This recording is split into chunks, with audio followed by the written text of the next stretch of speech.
Hello and welcome to my channel. I got another one of the QuestLog for you. And today, as always, I have Andres with me here. And we have a special guest, Andrew Wilborn, awesome local of ours. He did pretty good at the Battle Hardened. We talked a bit with him about it. He had a great time and said, hey, come on out, talk about it on this podcast today. So without further ado, let's get into it, guys. Hey, Andrew.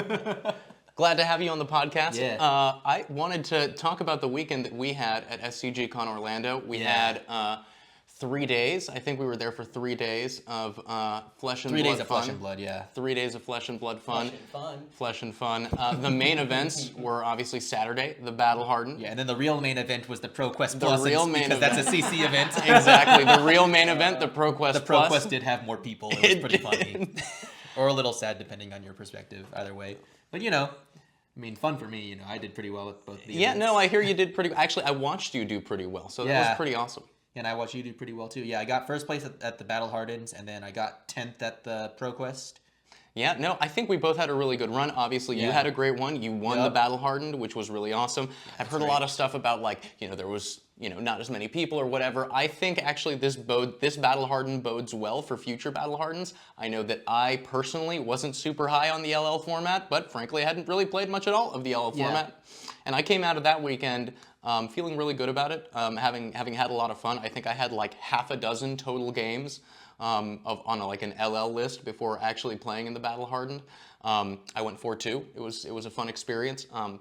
But I think the format was really interesting. It wasn't as degenerate as I thought it would be. Yeah, LL's pretty interesting. Sometimes you get some funny turns going on where I had a turn actually. It was against a Starvo. This was my one loss in Swiss. So my opponent's playing Starvo.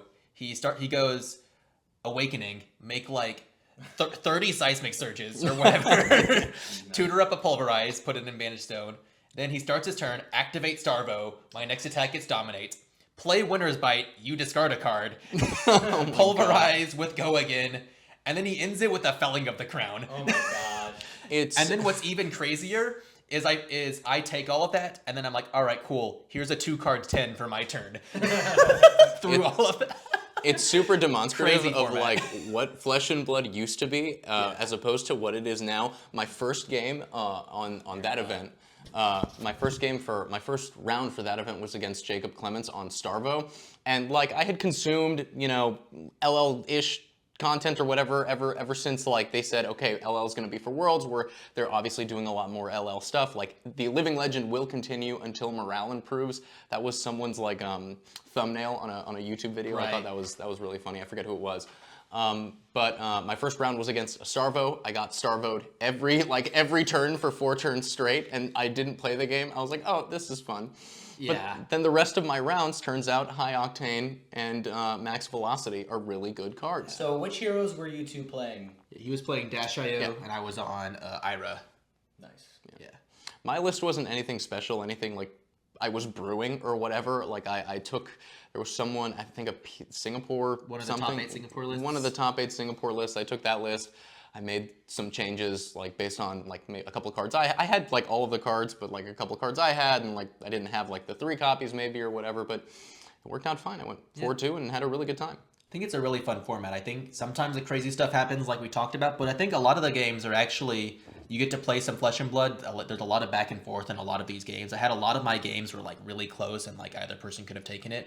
So I think it's in a good spot. There's a lot of diversity. It's a lot of things that are unexplored. Oh, absolutely. There were a lot of heroes that I just didn't really anticipate. There was a Puffin. I played a Puffin my 4th round or something. Yeah. That what was the record was? It was probably 3-3 or something. Yeah, the Puffin's record was 3-3, so it wasn't bad. I lost to that Puffin. There was a Victor Goldmane with no banned cards who went 4-2. Which sounds crazy at first, but then you think about it and then you realize the meta's you've got all these Briars, Iras, Chains running around. Victor's pretty good into all of those things. You win your clashes, you send your Spinal Crushes. I mean, in retrospect, I'm actually not surprised that Victor did well, which is kind of weird to think about. Well, the format was really just because it's so unexplored and because there hasn't been too much experimentation, it really felt like aggro soup. For sure. There was okay, every aggro deck just you know, do its little aggro thing, and you know, whoever does it better wins. But I think there's a ton of room for actual tech. There's a ton of room for Victor to, you know, have a bunch of defense reactions and a lot of disruption, and just not let them have their power turn. Null Time Zone is a heck of a card. I credit that specific card for winning every single one of my games. Really? Really, because like, This guy loves to hear that. dude, I love hearing Null Time Zone's doing great. I love that card every game. You know, I'm like Dash.io struggling to find my little like combo turn, like doing her pseudo Kano nonsense, and like every time I needed to turn off to like find my stuff, well, I'm just gonna null time. You just name their power card, and they're like, well, damn, okay. I'm just gonna not do stuff. And all they can do is block with it and then like arsenal it for the next turn. But every game I won, it was really like a good Null Time Zone, and then I get the room to just, you know, max velocity twice and then high octane 50 times. Oh, that's so good. It was fun. It was a lot of fun. Nice. In terms of your matchup, I don't think we need to go super in depth. You did an interview for the Righteous Gaming channel, so we don't have to talk about all of those things. What was something though that surprised you about the decks that were being played? Was there something like LL specific that was like, okay, this was interesting that we can't really see in Classic Constructed, not just from the degenerate stuff, but like from deck choices? Yeah, I thought Evan's chain list was pretty innovative. I don't know a ton about chain deck building, but I know that it was pretty cool to see. Like he was on like Rainbow Belittle, and it was a pretty interesting deck build because, you know, chain got hit pretty hard with like they really hit the Runegate build. Yeah. But then Evan came up with this other build that was using Belittle, and it was still leveraging a bunch of chains, really powerful things, and it ended up being really good. 2 people were in the top 8 with, I think, either identical or very similar versions of chain that were on a bunch of Belittles, and so I think that was pretty interesting. I hadn't seen that before. Turns out tutoring resources is pretty good. Pretty good if your hero can use them. Right. True. Yeah. Because you didn't run. Yeah, because I actually don't think Belittle's very good in Ira. I think it's a little clunky. You need a lot of things to line up for it to work for her. But, you know, other heroes doing just fine. Chain isn't as worried about closing chain. You know. I mean, Chain. Yeah. And Chain has a whole like arsenal of cards. He also has his backside called the Banish Zone. Yeah. He also gets Rosetta Thorn turned on from that. You know, that's a pretty big deal. Whereas with Ira, it's like, oh, I played Belittle, now my mask and momentum's bad. So it's kind of the opposite. So can I play Art of War Levia in Living Legend and not just be sad the whole time? I mean, you can play her, and you'll probably be happy because you like Levia. This is true. Can I win games? Maybe. You might. Well, I mean, look, if you go turn 1 Blood Rush Bellow into turn 2 this Blood is Rush very Bellow, true. you will beat anybody. It's very true. Blood Rush Bellow plus Art of War is also a hell of a drug. True. But yeah, no, we had a really great time living. What do you think the future for the Living Legend format coming out of that Battle Hardened, and now that again we're going to have it at Worlds? What do you think the future for the Living format looks like in terms of the player base? Like, do you think more people are going to adopt? Do you think LSS is going to achieve its goal of just getting more people involved in the format by really, honestly, just kind of forcing it down everyone's throat? And I don't mean that in a bad way. I had negative opinions, I played it, and I had a blast. So do you think other people are going to experience the same thing? I hope so. I mean, if they can keep the format in this balanced and diverse state that it's in for an extended period of time, I think maybe, you know, people's opinions will start to move. I think there's a stigma that LL is just Chain and Starvo being broken every single set that gets released. And I think if they can kind of dissuade people of that opinion by having these diverse formats where there's 5 or 6 different heroes in top 8 every single time, then I think eventually, hopefully, people will start to change their perspective, because I think LL's in a good spot. Yeah, so like that is a really big challenge for them, and I love to hear that LL's in a balanced place, because you think of LL is like, oh, this is gonna be the most unbalanced, broken thing. Everyone dies from turn 0. No, that sounds really cool to know that it has a future, that there is something there. The challenging part now is every single time you come out with a set that has a playable card for Starvo, he's gonna be strong. The guy, like, he has Lightning, he has Earth, he has Guardian, Elemental. And give him Draconic. Why not? Let's just give him everything. Like, you know? Ice, that's what else he has? To be fair, Guardian Mastery Pack did not have any significant impact on Starvo at all. It's true. I don't think either of the top decks were using any of those cards, and we'll see if SuperSlam does anything to Starvo, but who knows? To be fair, nothing against Guardian Mastery Pack. I think it's a fun thing, but it didn't have much impact on anything at all. Like CC hasn't there hasn't been a splash. Of There's all been the zero sets ever splash. released, it was one of them. Yes, it's true. Yes, it was a fun set of, hey, Guardian players, here you go. Here's some fun things to work with. By the way, I think that it's not going to be relevant until SuperSlam comes out. That's when it's going to become most relevant, right? And all that stuff. Yeah, I mean, turns out having hero abilities like what Starvo has and what Chain has is really what makes the difference. Yeah. I think a lot of the heroes either live and die in that format based purely on their hero ability. Honestly, I think there are a lot of heroes in CC currently, Levi included, who just don't really have a shot at being super competitive in that format solely because of their hero ability. But, you know, with a good enough mix of card pool and I don't want to say heavy-handed, but very tight curation of the format, somehow straddling the middle line between allowing the degeneracy, but you know, pruning around the edges to make sure that it's balanced, kind of like it feels like at the moment. I think you can have a really fun format experience moving forward into the future. But I just don't think it's going to be this Wild West they thought it was. I just don't think it can be if it's going to be the format that they want, the popular format they want it to be. And that's fine. You know, ideas change. You know, reality teaches us different things, and I think that's perfectly fine. And you can still do really cool stuff. So I had fun. Well, I think the biggest element about it being a Wild West, and credit to Andrew for saying this, is that there's a lot of uncharted territory in LL. There's a lot of opportunity for deck building wins and a lot of creativity to shine through. And I mean, honestly, you go to these major events and it's just really easy to say, I'm going to play Chain, I'm going to play Ira, I'm going to play these heroes, I'm just going to tinker with those deck lists. But then you run into that list, like the little Chain list that you didn't realize was a thing, and you're like, wow, this is actually pretty good.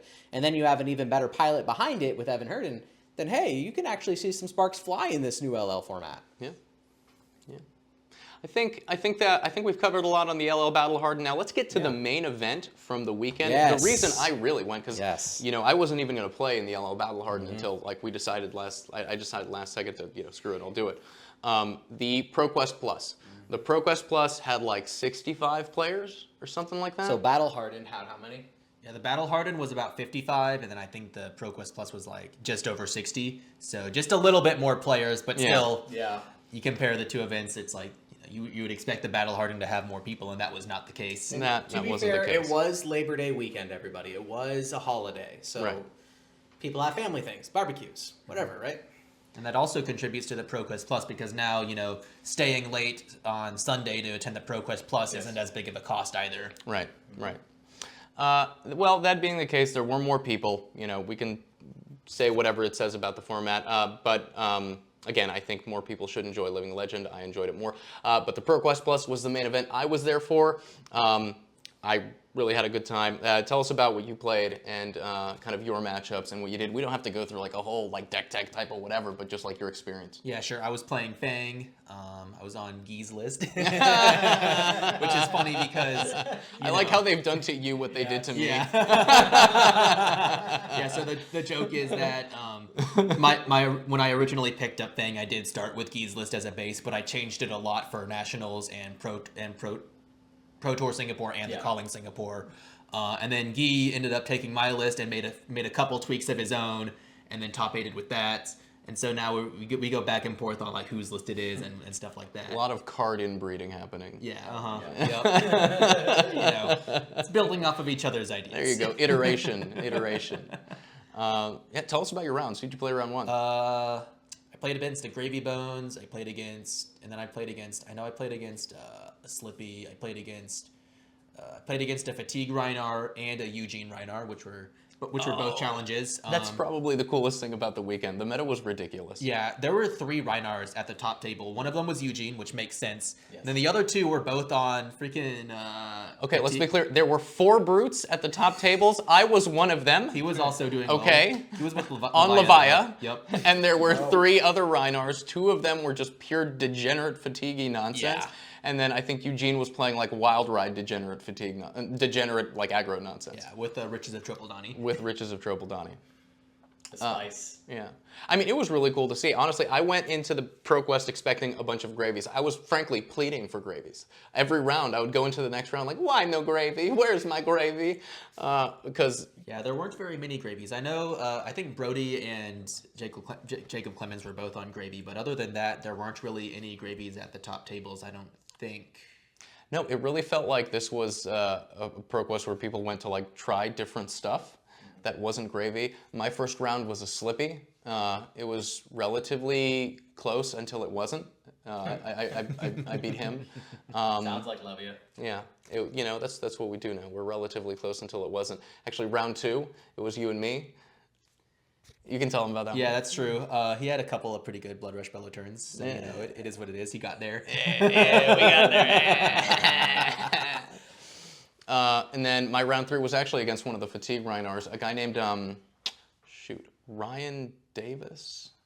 I can't remember his name. Apparently he's like relatively well known within like the grinder FaB guys, but he was one of the guys on the like super degenerate, I don't want to call it degenerate. It was a very fatigue-based strategy, a lot of health gain strategy. I think Sirens calls. I think he gained actually Sirens yeah, Calls. unironically Sirens calls. Yeah.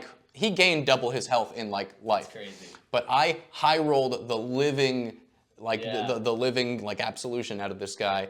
The first like 6 or so, like the first like half of the deck, it was just hitting all my pulpings, hitting all my beast withins, hitting like everything, and he just wasn't able to keep hands. And then you know he kept healing and healing or whatever. I eventually got there. Like I eventually got to a game state where it was like deterministic. Like I either transform into redeemed or like. It's just, he just didn't have, like I fatigued him by damage. He didn't have cards left in deck.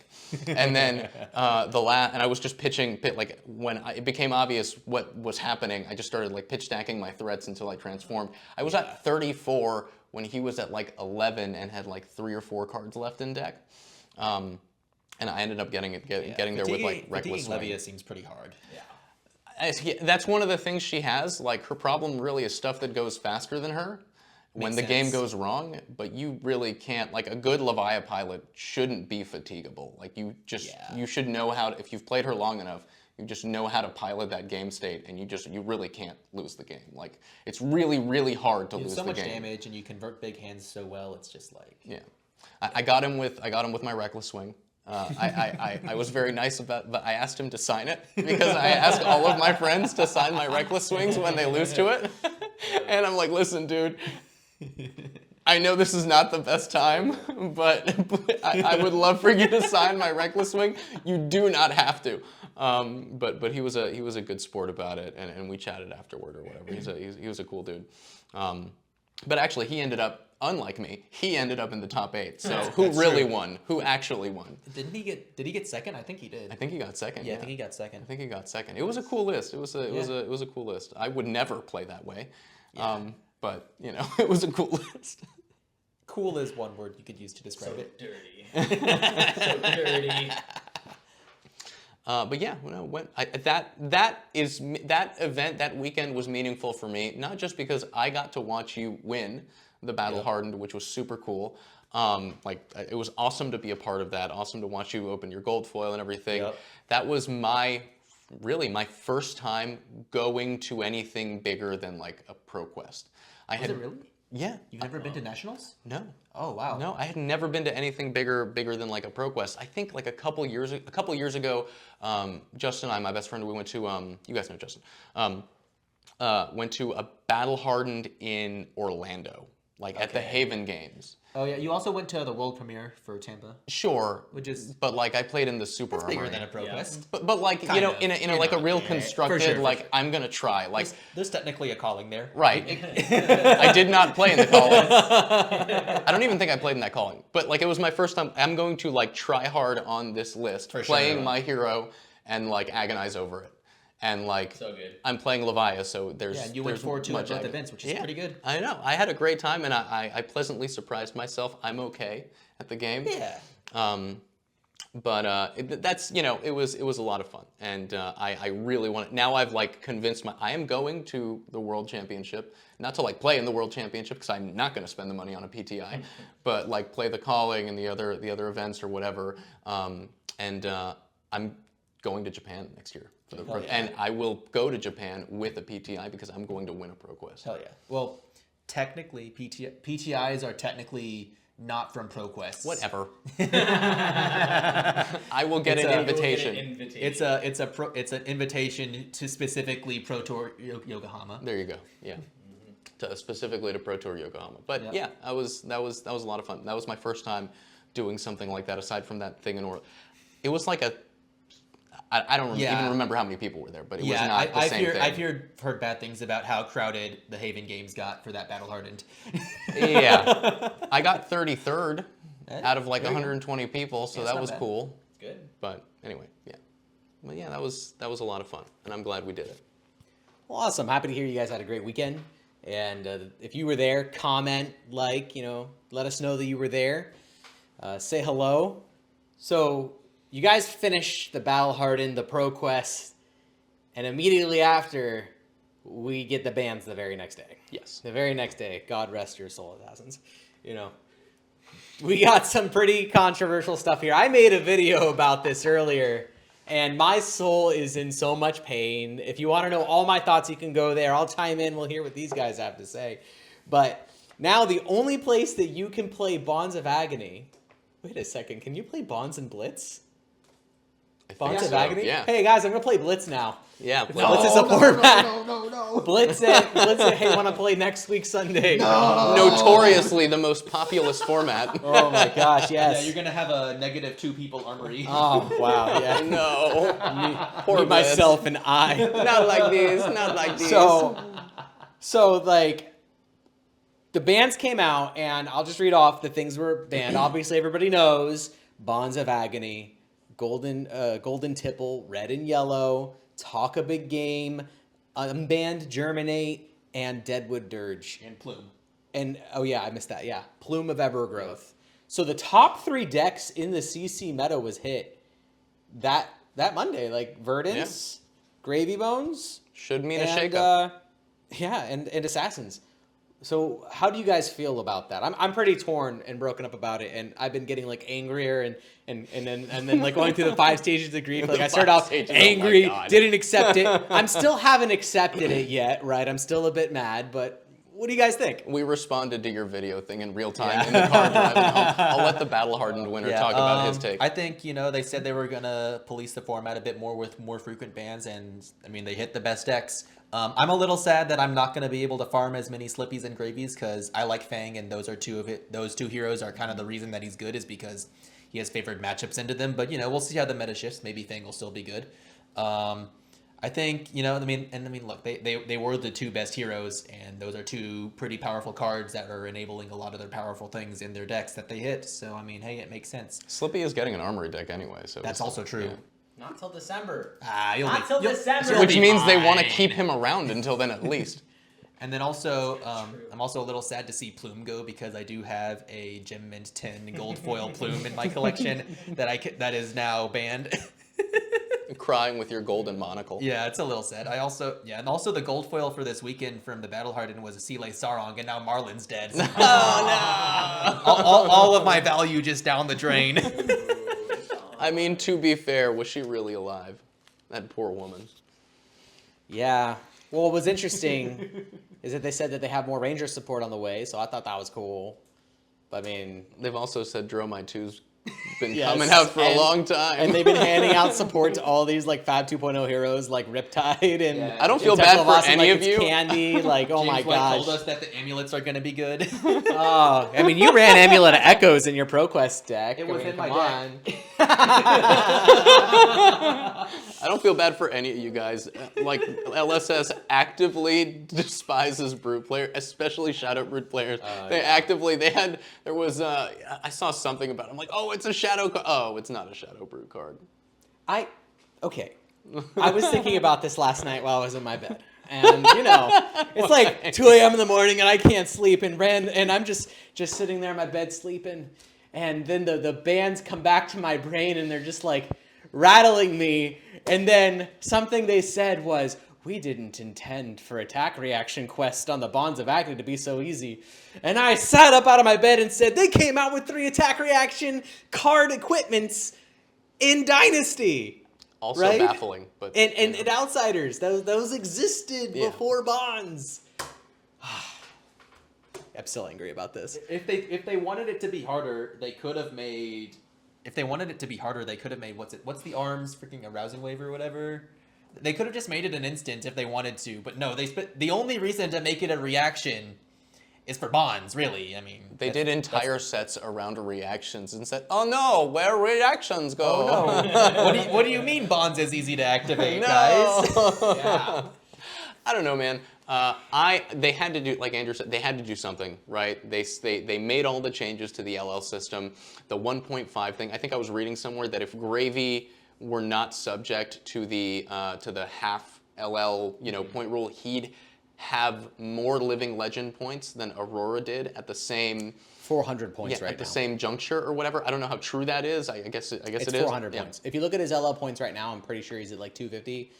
Don't quote me, guys. It's up there. Last I saw, it was in the low 200s. I'm not convinced. And Andrew, fact checker right now, pulling up LL points. I'm not convinced he needed.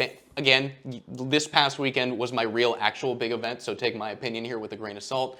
From my perspective, like Slippy and Gravy were also some of my best matchups. Like I didn't really care about what Slippy did, and I just did better numbers, and you use armor good, and it's fine. And then you you farm brutes. I think again Talishar data, farm Talishar gravies like it's no tomorrow. Like I had never had a problem, and so I was really hoping to see gravies at the ProQuest. I think they said in the announcement though that that Gravy Bones overall win rate isn't actually that high. So like they basically said actually that Talishar gravies aren't actually that good. Right. Exactly. They specifically pointed at Talishar gravies. Gravy's really hard. It's and true. also I checked, Gravy only has 163 LL points right now, so he'd be at just over 300. I would be upset if he were like super close to LL already. I think it's good. Yeah, I think it's great that they have time to balance them. Yeah, that'd be about a little over 100 LL points per month, which is still a bit too fast. Without LL in 10 months. That's crazy. And especially if he won like a world championship or something, that would have him like way up there. Because we haven't had we had a season of nationals, he wasn't figured out yet, and now that he's kind of figured out, he needed this band. And the thing I like about this is it reminds me a bit of like StarCraft. Have you guys ever played StarCraft? StarCraft 2? Yeah. So there's a little known player named Cyril, and Cyril. Not personally, but like. Everyone thought Zerg was the worst race and couldn't play for Jack, and they couldn't do anything. And then Cyril came on board and started just winning every single tournament. And now Zerg just keeps getting nerfed. Every time there's a balance patch, they nerf Zerg. And the joke is it's Cyril they're nerfing. It's not Zerg. They're nerfing Cyril because Cyril's just so unbelievably good with this race. And I feel like that's the same approach they're taking here, and I like it. They're kind of banning Tipples. They're saying goodbye Tipples, so that the good players have less tools to work with. Yeah. I began derailing my own point, which is to say I agree with you. Yeah. They needed to do something, right? They said that they were going to take a heavier hand in adjustments and curating the meta, which I'm super for. I've been for every time it's ever come up. And they obviously needed to do something about Gravy Bones. I didn't expect it to be this like sledgehammer that it feels like it is. I thought they were going to take like Saltwater Swell. I thought, Tipple is his engine. They're not going to take his engine. They'll take, the degenerate stuff that makes it feel worse, like the swell or the back alley break line, which, Leviathan splash damage. I pioneered the back alley break line. You remember. I do. This is the original back alley break line guy. It's true. It's not a lie. Literally shows it to me, and then a couple of days later, man sends, like, look at this back alley break line unironically, like, I showed it to him because I was, like, we were playing it like Armory or whatever, and I'm like, check this out. This is going to get me an extra action point so glad you off decided of to call. stick with Oh my God. The meme, no more. Oh, yes. And then 2 days later, Mansand comes out, comes out with a video. You probably like leaked it to someone, but anyway. I'm sure you leaked it yourself, killing the bad Talishar gravies. Probably. But no, they had to do something, right? And I think this is good. The Bonds of Agony ban, I think, is the perfect ban for Slippy. I think the problem with the meta surrounding Slippy was that Slippy was keeping, and Gravy was that Slippy was keeping out everything else that had good matchups into Gravy besides Brute. But since Fang. But since people were playing neither Brute nor Fang, the conventional wisdom about the aggro matchups that beat Gravy weren't able to get through. Bonds of Agony, I think, was the perfect ban because yes, Bonds of Agony is there's no good decision making with Bonds of Agony, and specifically Bonds plus Slippy's hero ability. Bonds without Slippy's hero ability is still whatever, but it's more fine, right? It's not egregious. But Slippy, Slippy hero ability plus Bonds is, I think, a little ridiculous.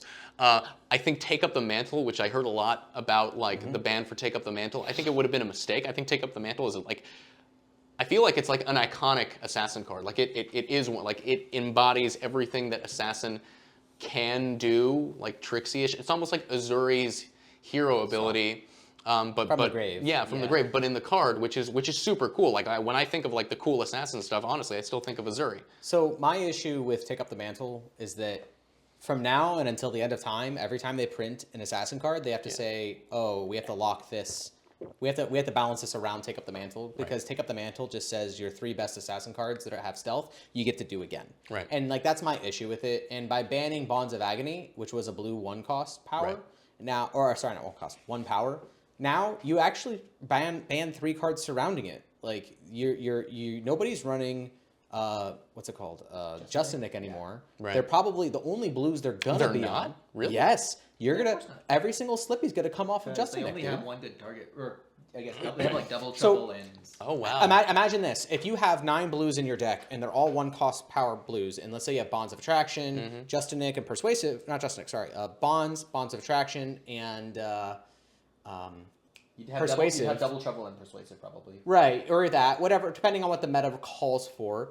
You have 9 valid targets. You don't want to use it on the other 3, but you don't have you're not going to use it on the worst 3, but you can if you have to, right? Because if you can't sit on more than 1 Nick because you only have 9 targets. Right. Does that make sense? And so now that you ban Bonds, you've effectively banned Nick because now you're either forced to play really bad blues alongside this really powerful or this really bad blues alongside this really strong reaction, which means now it's an average power attack. Wow. So and plus 2, now I see no reason to run Take Up the Mantle either. There's no point because what am I going to grab? The only card I'm truly going to grab in Slippy with Take Up the Mantle is probably going to be Kiss of Death, and that's about it. And so I think that you've killed Take Up the Mantle. I think you've killed Justin Nick, and you've killed any other assassin blue that you would run alongside it. So effectively, by killing Bonds, you're killing the deck archetype. And they did something similar with Gravy, where they killed the entire deck archetype with the Golden Tipple process. They basically just said, the way these decks are functioning, we don't like it. We're going to adjust it, and if we can, we'll go back. And what I think is, I think Golden Tipple will stay away, but I think that Bonds is coming back, and they're going to get rid of Take Up the Mantle. That's what I think. Honestly, I hadn't thought about it that way. I think you make a really good point. I feel the way you feel about Take Up the Mantle is the same way I feel about Blood Rush Bellow. In Brute, I only play Brute, so I will always talk about Brute. I wish it were gone. Honestly, I wish it were. I wish it had been gone in the book burning or whatever that they had taken it away. I know, you take away Blood Rush Bellow and they have to redesign the whole class, but please actually, yes, give me better bread and butter cards. Give me better Shadow Brood cards. Give me better cards I can actually build a deck around instead of every game plan revolving around who found Blood Rush Bellows, who found their equivalent to Blood Rush Bellows faster. You can win games as a Brute mid-ranging it out, but you have no real guarantees. You don't have a game plan other than, this mid-range block a couple, hit a couple, block a couple, hit a couple, and that just doesn't cut it anymore. Endless Maw, 2-card 9, used to be great, and it was great for a really long time. That's giga average now. And just every game that you really need to win, the matchups that you really need to win, feels like Blood Rush Bellow waiting room. So from that perspective, yeah, if for Brute they have to constantly design around Blood Rush Bellow existing, I think you make a good point, actually. I still think Bonds was the correct ban, but that's a good point.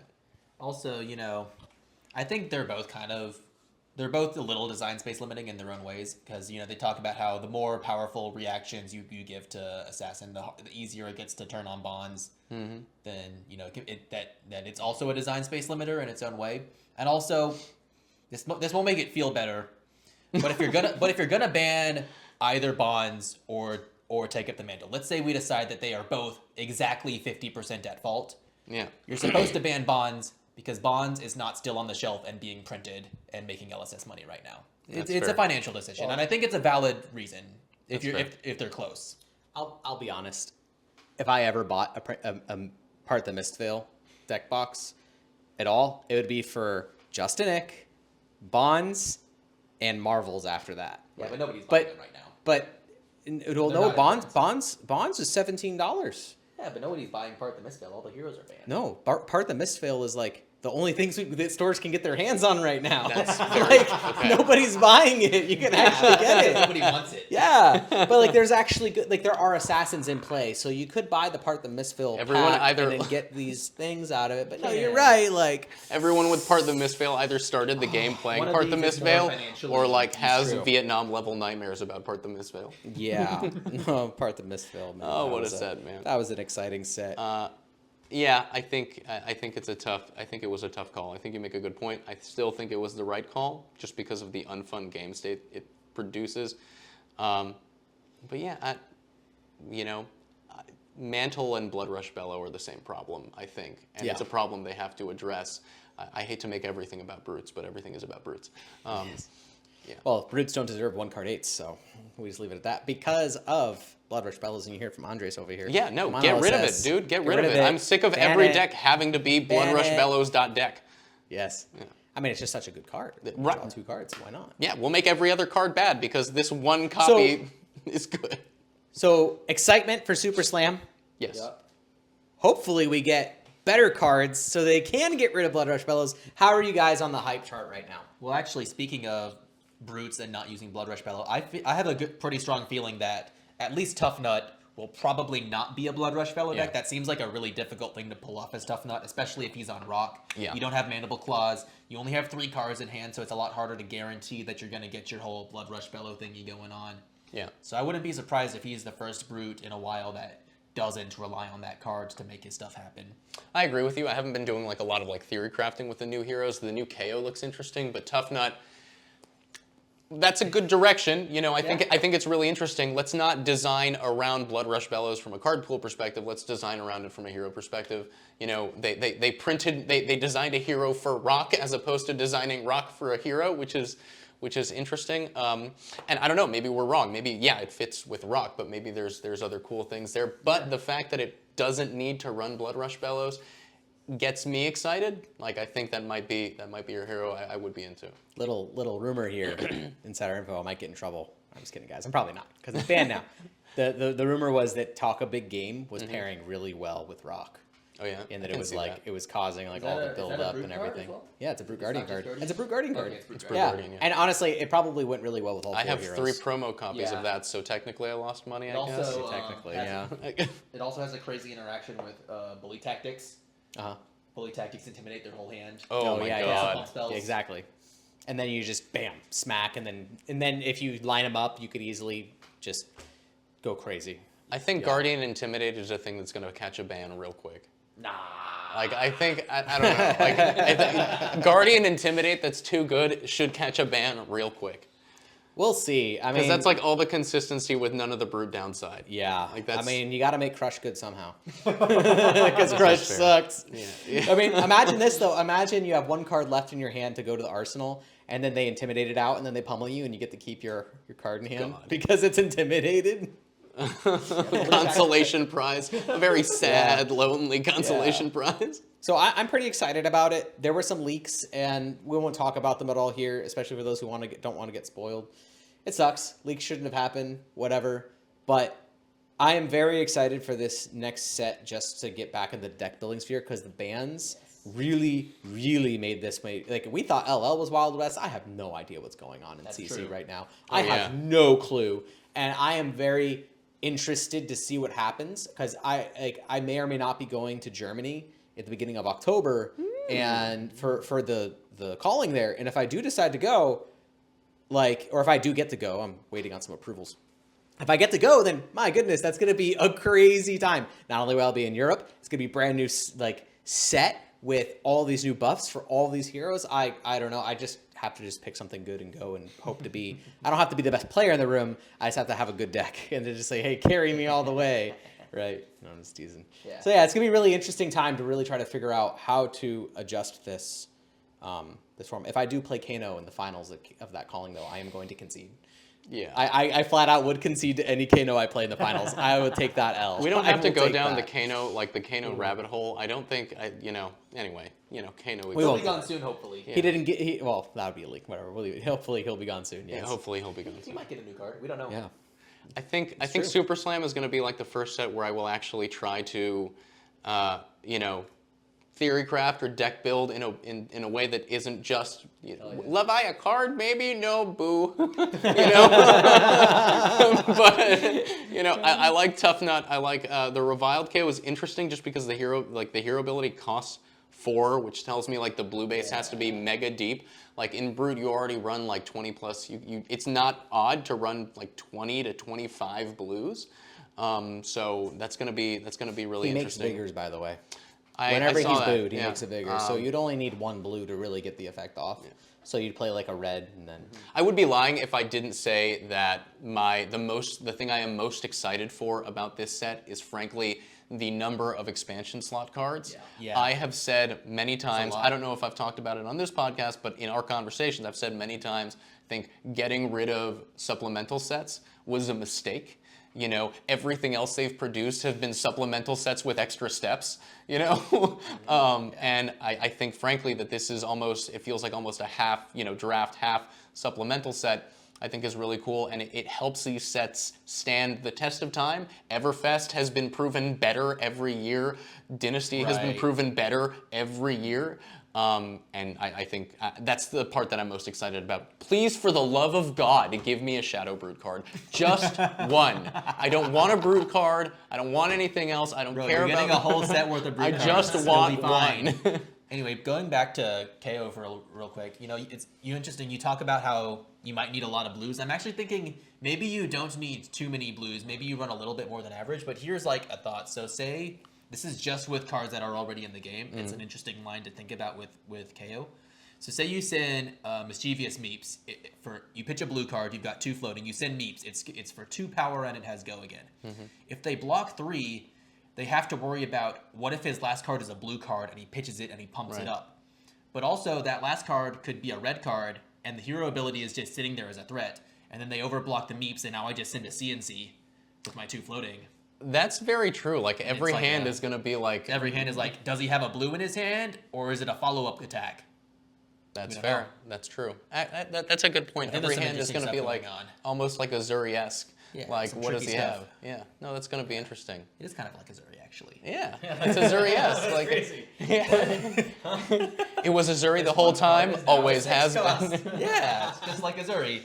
I think Lyeth is so cool. I think the way that they've designed him is really interesting. I mean, obviously we not going to talk about any of the new cards, but like even without the new cards, like before they spoiled really anything for him, I was already like going in and digging into all the interesting stuff you can do with him and like ways you can try to take advantage of his hero ability without like losing stuff. Like you play all these buff cards or you play prevention effects that don't get halved. Yeah. And obviously you get to play with 5 cards. It's like I think there's a lot of interesting stuff going on with Lyeth. And like he like takes Flesh and Blood math and like turns it on his head where now if you get 3 value per card, that's good now. That's it's super interesting.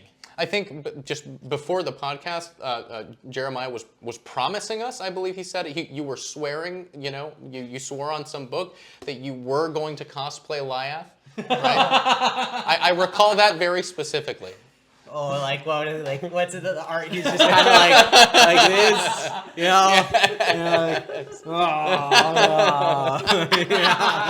unironically perfect. Someone take a picture, please. Yeah. We're filming this right now. Yeah, there we go. Yeah, there we go. Yeah. I could. Like, I'll show up to Germany. Just showed up as a short dwarf. Dude, yes. Oh my God, please. It could actually be perfect.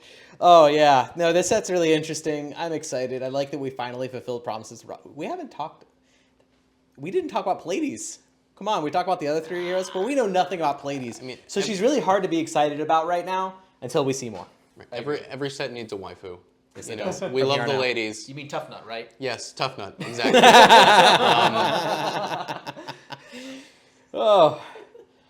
So I have this, we'll just go into kind of like the next thing here. I have a really interesting theory, and this will be the last thing we talk about for the night. You know, it's been a fun time and everything, but I think that LSS is gearing up for a massive announcement come January.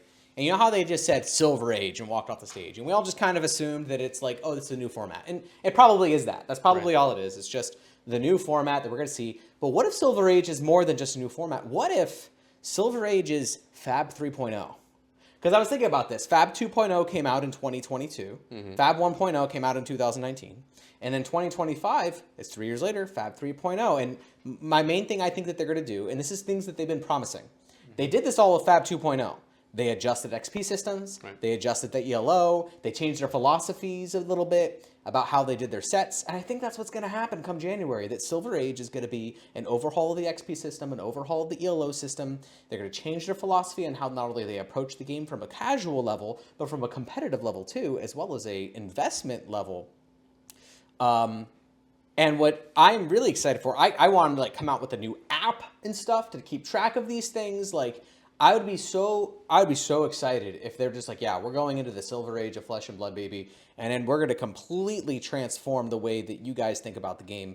Maybe like a guaranteed mastery pack every single year, and a long roadmap of like, hey, we're going to come out with a new armory deck every other month, and it's going to be meaningful and stuff. Maybe adjust the way, like solidify the ways to do LLs and bans and everything. Because I really feel like this whole year has been like a really experimental and really kind of putting their foot out on the ground. And then come January, bam! What better way to start the new year to say we're going into the SilverAge and we're transforming it? What do you guys think, and how do you think they would transform the game come 2026? What do you think, Andrew? Getting close to the mouth. Yeah. I don't know. Important news. The Project Blue format's pretty fun. So if that becomes an official format, I'd be pretty hyped for that. Especially if Icelander is actually playable in it, because she's not very good in Project Blue. But they used her in the promotional art, so surely. There we go. Of course. Yes. Surely. The Project Blue is super cool. I know we've been putting our like local Clash thing on hiatus until like we actually get more Project Blue like support or whatever it's going to be. Like I want to do that again. I really like the SilverAge. Is there like I know you guys know I never played a card game like before this or whatever, so I'm not familiar with like Magic the Gathering history or whatever. I recall like watching something about how they were like ages of Magic. The way you were framing it reminded me of that. I really can't recall what the hell it was, but it was like this could be planned the next, like you said, the SilverAge, like the next evolution, the next era of Flesh and Blood, and that seems like a really interesting concept. The fact that as a lover of project management, long-term planning, a long-range schedule for not just kind of event release structured like events and structured product releases, but more product integrations, more like proliferation of the IP across different mediums, and representing the different heroes in kind of different kinds of non-standard product releases like mastery packs. We'll see how well Smash Palace does, but just other ways to get interesting cards, to get interesting support for the game, I think is going to be super cool. And I'm excited to see what it does. I'm most excited, again, bottom line up front, Monarch 3, baby. Let's destroy Solana and give me good cards. So you had an interesting theory about speaking this. of Monarch 3, I was thinking one cool thing that Magic has done in the past that might be interesting coming up, that would be a cool way to usher in a new age, is if they started doing blocks, which is a thing that Magic used to do, where they would have 3 sets in a row that are all built around the same central theme and have a connecting storyline that goes through them to an extent. I've never lived through the era where they were doing blocks, but I know that used to be a thing in Magic, and I think that might be a cool way to really bring some impact into this battle for Solana, or this War of the Monarch, or whatever they're going to call it. I think recently with the Mastery Pack Guardian, we saw like Balda and some Ranger were going to be involved. Yeah, it was in the short Solana, story they wrote. Which I feel like if it was just one set, it would be weird to dedicate 2 of your heroes for the War of the Monarch were to be outsiders who are Guardians and Rangers. But if it's 3 sets, And suddenly having all of the different heroes get involved, that could be pretty interesting. Yeah, I think that you make a really brilliant point there. And there are two things that kind of shot in my mind as you were talking about this, is that SuperSlam feels like a, hey guys, this is just a really for fun wrestling, gory set and everything. Things aren't that serious. And then next year, it gets really serious. And then we take on this really serious tone that Flesh and Blood is known for, right? And everything that everybody's missing from this set. And we'll be like, oh, wow, man, this thing is serious. I'm kind of happy we had this like chill break set in between. High Seas was kind of like that too. High Seas is a little bit sillier too, with all their pirate puns and all that. Yes. Yeah. And I think the second thing is that they've been saying, yeah, War of the Monarchs coming 2026, and let alone would it be hilarious as if it's the entirety of 2026, and that would just kind of explain a lot. I think that was probably the thing that I was like remembering, like the blocks. That yes, that would be super cool. Like every year, or I don't know if it's a year, like there's just a new block every cycle. Yeah, I don't know exactly how they did it, if it was yearly or what. I wasn't actually into Magic at the time, but I know that it's a thing that they used to do, and I think it'd be pretty cool if the War of the Monarch was 3 whole sets. That'd be a lot of shadow support for you, wouldn't it? Yeah. What if it's like a different demon for each set? I'm waiting for the Vincent demi-hero. I'm waiting for like Chain 2 Electric Boogaloo demi-hero. I'm waiting for Levia 2, whatever that... Who knows what that's going to be, but like her demi-hero, just expanding on the evolution of like what the heroes get to become, like when they ascend to their, next status, and all narratively tied together through these really cool storylines. Yeah, and it doesn't have to be like Shadow and Light every single one, right? It can be, hey, this one in January, it's Shadow and it's Light, and then you pick the 4 classes, cool, we go from there. And the very next set can be like, hey, meanwhile, in this other part of the world, Dromai is fighting off these people not in part of the world, like just part of the battlefield. Yeah. And each set could be a different part of the battlefield, and you can have different colorations and stuff based off of the powers of the heroes. And like, imagine you do get another like Arya group, right, where you have like a Lightning Ranger. Then you can have all of the Arya type art, because I don't know, let's say like Jarl just smashes the ground and makes the earth pound, and now there's like beautiful butterflies and stuff floating around everywhere, right? Like, you can actually have some interesting lore things and interesting art throughout the entire year expanding. And who knows, maybe at the end of one of these arcs, the monastery does win and decides that they want to carry their influence beyond Solana and beyond that, and we go to like another dimension, right? Or we just go to like some of the other part of the world of Wraith. Yeah, that would be really cool. I mean, we could enter a Rathiel. I know there's still classes that haven't been released. I think what's left is Cleric. Yeah, I know, I got them all. I've been theorizing about this and what they could do for a long time. I was theorizing about Necromancer from the beginning, baby. Okay, so yeah, they got Bard, Alchemist, Cleric. Those are some classes that we know exist in the game already. Merchant. Yeah. These are classes that have been confirmed. I think theory-wise, you can easily incorporate heroes like Samurai. A Samurai class would be super cool. No, like Samurai is the Mystic Warrior. No. I mean, yeah, sure, you could have that, but no, I'd actually care. Warriors are all about attack reactions. I would say that Samurais are all about defense reactions. Right? Really? Yeah, like defense reactions that block 0 but do damage when you fulfill their requirement. No, that'd be so cool. Like, that'd be really cool. That'd be actually really cool. It'd be really cool. Exactly. Riptide. No, it'd be like Bushido, right? It'd be like a Bushido thing, and then like, or create tokens that put you in different stances and stuff. And I think that becomes really interesting. But there are a bunch of classes that you can add to this game that are, a Beast Tamer is another one that can easily fit into this game. Make it like a brute Beast Tamer, and then they're able to run with all these wild creatures from the Savage Lands and stuff, right? There's actually one particular doctor guy in the lore that was experimenting with all these creatures, like writing them down and stuff. Like, I could see a Beast Tamer working within the lore of the game. So there's a lot of really interesting. There's a lot of space. Like, they just have a lot of space to like expand like their creative license in a lot of interesting directions. And I like the thought. That's my headcanon now. It is gonna be blocks, because I think that's the best, most structured way to like not just expand on those stories, but to give people the expectation, like, oh no, we're gonna get to this part of the story, and like for real. It's not like we're not gonna talk about it like Dromai for 2.5 years and just not do it. It's like for real, we're gonna get to that block. It's honestly only been 16 months and 13 I'm days just and 7 I'm just hours making, and I'm 67 just poking and fun. 27 minutes since he said she was coming back. Please bring it back. I'm just poking. So FaB 3.0 is Yeah. coming with War of the Monarch Part 3, and it's going to be an awesome time. That's my theory. That's my thought. That's just a fun thing to talk about. And I think that brings us up to the end here, guys, unless there's anything else you want to talk about. Nah, man. If you let us stay here, we'll go on We'll forever talk about way too long. whatever. It So is getting I think pretty we're late. good. We could probably hit like 2 hours doing this. Anyway, thank you for watching, everybody. I hope to catch you on the next one. Like, comment, and subscribe, please. It would be awesome to see you every single time we do these videos. We got more planned for you.